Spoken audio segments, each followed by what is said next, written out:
22లో 81 కేసులు రిపోర్ట్ అయినాయి, 23లో 25 కేసులు రిపోర్ట్ అయినాయి. దీనికి కారణం ఏంటంటే అవేర్నెస్. బ్యాడ్ టచ్ చూసుకుంటే ఇప్పుడు మన దగ్గర 361 కేసులు 25/12/2023 వరకు అయినాయి.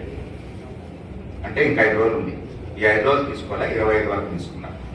అగైనెస్ట్ గా క్రైమ్ ఏం జరిగింది మనకి 21లో 975 కేసులు అయినాయి, 22లో 721 కేసెస్ అయినాయి, 23కి వచ్చేసరికి 268 కేసెస్ అయినాయి.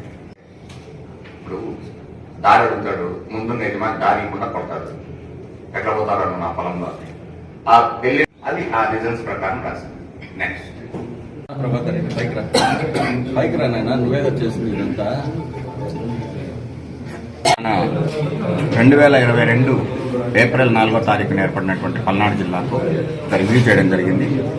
ఈరోజు క్రైమ్ మీటింగ్ కూడా పెట్టుకోవడం జరిగింది. క్రైమ్ మీటింగ్లో భాగంగానే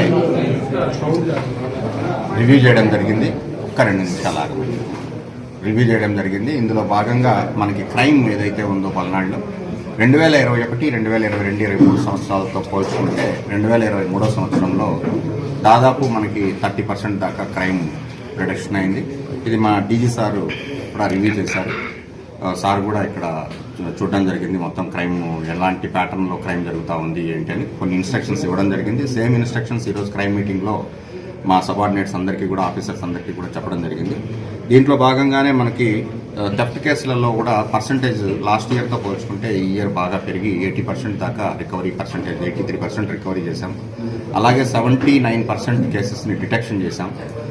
అలాగే మర్డర్ కేసులలో ఏవైతే ఉన్నాయో ఈ మర్డర్ కేసులలో కూడా ఎక్కడ ఇంపార్షియల్గా ఎటువంటి ఒత్తిడిలకి లొంగకుండా ఏ కేసు అయితే జరిగిందో ఆ కేసులో మా ఇన్వెస్టిగేషన్ కంప్లీట్ చేస్తున్నాం.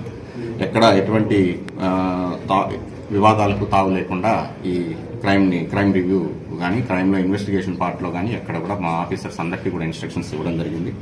అలాగే ఈ సంవత్సరం నెక్స్ట్ ఇయర్ రాబోయే ఎలక్షన్స్కి గాను ఏవైతే రౌడీ షీటర్సు, భూ తగాదాలు, ఇంకా వేరు బ్యాడ్ ఎలిమెంట్స్, ట్రబుల్ మాంగర్స్ వీళ్ళంతా ఉన్నారో వాళ్ళందరినీ కూడా బౌండర్ చేయమని చెప్పడం జరిగింది. అలాగే మనకు 13 కేసులలో 21 మంది రౌడీ షీటర్లకి పనిష్మెంట్ ఈ సంవత్సరంలో అలాట్ అయింది. వాళ్ళు రౌడీ షీటర్స్గా ఉండి కొన్ని కేసెస్లో ఇన్వాల్వ్ అయ్యి ఉన్నారు. అవి 13 కేసుల్లో కన్విక్షన్ వచ్చింది. పోక్సో యాక్ట్లో 4 కేసులలో లైఫ్ ఇంప్రిజన్మెంట్ వచ్చింది, 2 కేసులలో 20 years పనిష్మెంట్ వచ్చింది. అది మంచి రిజల్ట్. ఎందుకంటే మన దగ్గర లాస్ట్ ఇయర్ నడికుడి దగ్గర ఒక లేడీని, మధ్యప్రదేశ్ నుంచి వచ్చిన ఒక లేడీని గ్యాంగ్ రేప్ చేయడం జరిగింది. ఆ రేప్ కేసుది కూడా మనం ఫైనల్ చేసాం. దాంట్లో 20 years punishment, 10,000 rupees fine impose చేయడం జరిగింది 2 ముద్దాయిలకి.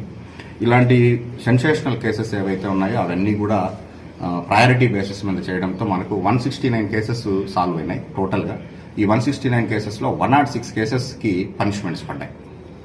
అంటే మన పర్సంటేజ్ ఆఫ్ పనిష్మెంట్ కూడా అంటే ప్రయారిటీ బేసిస్ తీసుకున్నాను. ఇవి సిఐలకి పర్సనల్ మానిటర్ ఇచ్చాం, డిఎస్పీలకి, సిఐలకి. అట్లాగే నేను కూడా పర్సనల్గా పోక్సో కేసులు మానిటర్ చేయడం జరిగింది. దీంట్లో భాగంగానే మనకు క్రైమ్ పర్సంటేజ్ కూడా, కన్విక్షన్ పర్సంటేజ్ కూడా పెరగడం జరిగింది. అలాగే మన రోడ్ యాక్సిడెంట్స్ విషయానికి వచ్చినా కూడా రోడ్ యాక్సిడెంట్స్ కూడా లాస్ట్ ఇయర్తో పోల్చుకుంటే గణనీయంగా తగ్గడం జరిగింది. దానికి కారణం కూడా డీజీ సార్ ఇన్స్ట్రక్షన్స్ ప్రకారమే ప్రతి రోడ్డు మీద మనం ఏవేవైతే చర్యలు తీసుకోగలుగుతామో, ఇంజనీరింగ్ డిఫెక్ట్స్ ఎక్కడున్నాయి, లేకపోతే ట్రాఫిక్ ఫ్లో ఎలా ఉంటుంది, ఆ ట్రాఫిక్ని ఎలా నియంత్రించాలి అనే దాని మీద చర్యలు తీసుకోవడం వల్లనే ఈ రిజల్ట్ రావడం జరిగింది. అట్లాగే పోక్సో కేసులు ఏవైతే ఉన్నాయో లాస్ట్ ఇయర్లతో పోల్చుకుంటే పోక్సో కేసులలో కూడా బాగా తగ్గుదల కనిపించింది. అలాగే ఉమెన్ మీద ఏదైతే క్రైమ్ జరిగిందో అది దాదాపు ఈసారి 268 కేసెస్ మాత్రమే రిజిస్టర్ కావడం జరిగింది. ఇందులో భాగంగా మనకి దాదాపు 60% ఉమెన్ మీద హరాస్మెంట్ కేసులు కానీ ఇవన్నీ కూడా క్రైమ్ అగైనిస్ట్ ఉమెన్ అనేది తగ్గింది. ఈ విధంగా మనం ఈ రివ్యూ ప్రకారం చూసుకుంటే మా ఆఫీసర్స్ అందరూ కూడా కష్టపడి పనిచేసినందుకు అందరికీ అభినందనలు తెలియజేస్తున్నాను. మీ అందరూ కూడా ఈ కార్యక్రమానికి వచ్చినందుకు మీకు కూడా కృతజ్ఞతలు తెలుపుతున్నాను. Thank you.